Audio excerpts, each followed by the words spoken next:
From the day I started writing, that's when I really got involved in football business. Because my parents had business where they run, the players could come there and eat, they could come there and drink. So everybody knew this young kid, he loves football, interested in the game, he's a writer. And people came from all over just to get news. What's happening in Europe? What's happening in South America? So I was at the top of my game in terms of writing. I had people coming from all over Monrovia just to find out, because I was considered an authority, if not the authority, but the #1 authority for sports information, for sports writing in Liberia in the 80s.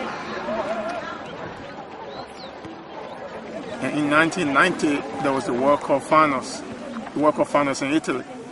And believe it or not, I had my shortwave radio where there were a lot of killings and things going on in Liberia.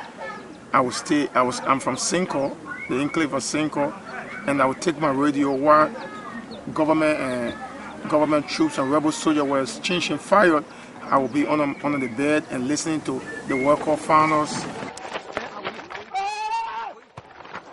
I had my shortwave radio with me traveling from one rebel zone to another. And sometimes they will ask you, you got a radio and they want to take it. And I say, oh, I use it to listen to the World Cup. And some of them sympathized to football and they will laugh and they will allow me to take my radio along. Anytime when the national team played in Monrovia, all the guns were silent. And so it's kind of strange that what over 20, 30 peace conferences couldn't achieve, the football brought people together. It brought us together, whether you were Kran, you were Gio, you were Madingo. It didn't matter at that time. The only goal was to support the national team.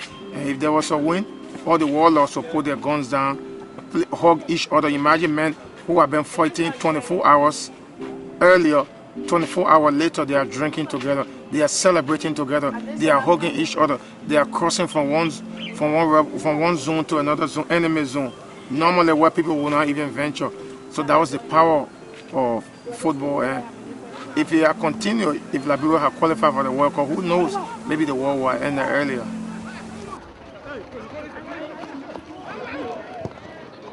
Even after the war, you can use sports for reconciliation, for bringing people together, for changing lives, for helping young men. Every young soccer player or football player in Liberia dreamed to be a Van Nistelrooy. Some of them dreamed of Ian Robin. Some of them dream to be the Ronaldo of tomorrow. Even if you're not successful in football, you can have educational program. Let the young kids go to school. Let them use football as a means of gaining education, because at the end of the day, it's not just playing ball, but it's rehabilitating your whole nation.